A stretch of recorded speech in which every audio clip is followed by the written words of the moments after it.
여러분 안녕하십니까. 강신업 변호사입니다. 김금혁이라고 혹시 아십니까? 탈북 청년인데요. 유엔초에 가서 연설도 하고, 유튜브 김금혁의 시사탱크도 하고, 고려대학교 정치외교학과에서 공부도 하고, 그런 탈북 청년입니다. 1991년생입니다.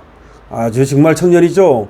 이 김금혁 청년이 이재명을 향해서 자, 당신 뭐냐? 도대체 중국이 어떤 나라인데 중국에 쎄쎄하느냐? 라고 하는 글을 정중하면서도 아주 정말 명문으로 썼습니다. 김금혁 학생의 청년이죠. 이재명에 보내는 그런 페북글을 여러분께 소개시켜 드릴 테니까 여러분께서도 이 글이 널리 퍼질 수 있도록 강신업 영상을 정말 책임지고 한 사람당 하나씩 공유해 주시면 정말 감사하겠습니다. 김금혁 학생은 이렇게 얘기를 합니다. 북경대에서 유학도 한 사람입니다. 김금혁. 그렇기 때문에 누구보다도 중국을 잘 알고 있습니다.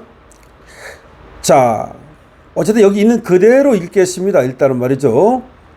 이재명 대통령은 진정 중국의 개가 되시겠습니까? 참으로 눈물겨운 충심이 아닐 수 없습니다.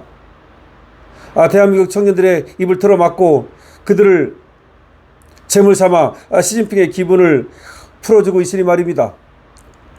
대한민국은 표현의 자유, 집회의 자유가 높은 수준에서 보장되어야 하는 자유민주주의 국가입니다.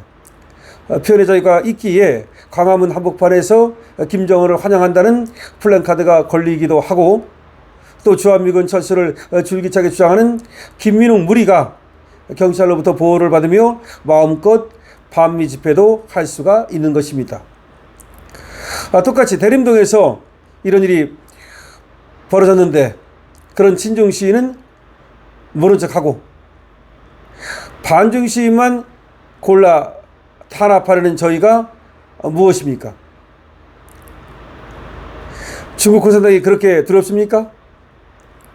자국민의 자유 의지에 따른 평화로운 집회를 극우 집회로 매도하여 공권력을 동원해 탄압한다면 우리나라와 중국이 다른 것이 무엇입니까? 강제로 통제한다고 청년들의 반중 정서가 사라질 것이라고 보십니까? 이재명 정부는 뉴스도 안 봅니까? 스리랑카와 방글라데시, 인도네시아와 네팔에서 들고 일어난 청년들이 공통으로 가리키는 적이 바로 중국입니다. 중국의 각종 정치 및 경제 개입의 결과 그 나라들이 부정과 부패로 얼룩졌고 이를 참지 못한 청년들이 혁명에 나선 것입니다. 이런 국제적 현상을 보면서도 여전히 친중을 버리지 못하고 중국에 비맞추기에만 연연한다면 우리나라에서도 비슷한 일이 일어나지 말란 법이 없습니다. 이재명 대통령이 대한민국의 근현대사를 잘 모르는 것 같아 북한에서 온 제가 상기시켜 드리겠습니다. 중국 공산당은 건국된 지 2년밖에 되지 않은 한국을 무너뜨리고 우리의 자유를 빼앗기 위해 북한의 김일성을 도와 도합 240만 명의 중공군을 파병했습니다. 중공군의 기습적인 침략만 없었다면 우리는 이미 북한을 통일했을 것입니다. 산과 들을 메우며 새까맣게 내려오는 중공군을 막아내기 위해 우리 장병들은 마지막 총탄이 남을 때까지 처절하게 싸우고 또 싸웠습니다. 그러다 많은 이들이 조국을 지키다 사라져갔습니다. 우리는 그렇게 가까스로 자유를 지켰습니다. 중국은 한국전쟁 이후 지금까지 무려 70년이 넘는 시간 동안 언제나 북한의 동맹국으로서 국제사회에서 북한의 이익과 입장을 대변했고 북한의 독재 정권이 무너지지 않도록 뒤를 받쳐준 만악의 근원입니다. 자유를 찾기 위해 목숨을 걸고 탈북한 사람들을 잡아다 다시 북한으로 돌려보내는 만행도 서슴지 않았습니다. 중국 공산당은 일당 독재 유지를 위해 천안문에 모여 평화적 방법으로 민주주의를 외치던 자국 청년들을 탱크로 모조리 짓밟아 버렸습니다. 소수 민족의 독립을 막기 위해 정치범 수용소를 만들고 100만이 넘는 우이구르 청년들을 감금했습니다. 이들에게 가해지는 강제 노동과 인권 탄압은 가히 기록적이며 이를 문제 삼는 국가들에 대한 중국의 경제 보복은 도를 넘고 있습니다. 중국 공산당의 지배에 반대하여 홍콩에서 들고 일어난 청년들의 시위를 깡패를 동원한 무력으로 강경 진압했고 그나마 남아있던 야당마저 강제로 해산시켜 버렸습니다. 우리가 알던 자유와 번영의 홍콩은 이제 더 이상 존재하지 않습니다. 이것이 오늘날 중국 공산당의 현 주소입니다. 반중은 극우가 아닌 상식입니다. 반중은 우리의 자유를 지키는 길이고 반중은 우리의 생존을 위한 필수적 선택입니다.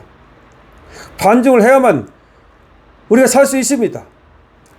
야, 김금혁 학생 정말 대단합니다. 중국에서도 공부를 한 적이 있고요. 유엔 총회 가서도 연설도 한 적이 있는 탈북 청년입니다. 1991년생입니다. 정말 젊은 이 청년인데 고려대에서 공부를 했고 정말로 미래가 창창한 이런 젊은이라고 할 수 있습니다. 이런 젊은이가 말이죠. 지금 이재명을 향해서 예의를 갖추면서도 그야말로 이재명을 갖다가 뜨끔하게 만드는 그런 글을 썼습니다. 1991년 12월 4일 평안남도 평양 출생입니다. 고려대학교 정치외교학과를 공부했고 중어중문학과에서 공부했습니다. 2024년 6월부터 그 6월에 유엔 안전부장 이사회에서 연설을 했습니다. 2023년 국가보훈부 장관의 정책보좌관을 지냈습니다. 국가보훈부 장관의 정책보좌관을 지냈습니다. 2022년 4월부터 2020년 5월까지 윤석열 대통령 인수위원회 현안지원팀 실무위원으로 일했습니다. 유튜브 김금혁의 시사탱크 운영하고 있습니다. 유튜브 김금혁의 시사탱크 운영하고 있습니다. 인스타그램 운영하고 있습니다. 자, 이 김금혁은 말이죠. 자유는 공짜가 아니라고 하는 그런 지론을 계속해서 펴고 있는 아주 훌륭한 학생인데요. 탈북 학생입니다.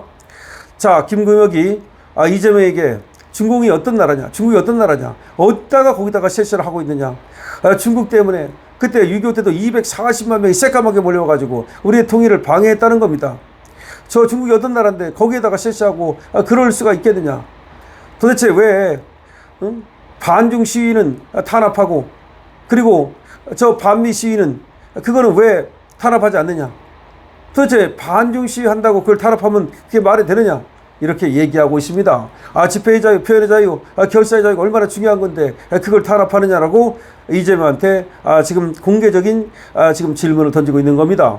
이재명한테 보라고 사실상 경고를 하고 있는 겁니다. 네팔을 봐라, 스리랑카를 봐라, 인도네시아를 봐라, 그런 얘기입니다. 지금 젊은이들을 갖다 자극하지 말라는 겁니다.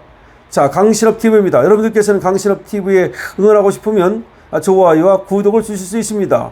강신업 TV 쇼핑몰 열려 있습니다. 생산자와 소비자를 직접 연결합니다. 여러분께서 들어가 보시고 또 이용해 주시면 더 없는 영광을 알겠습니다. 감사합니다.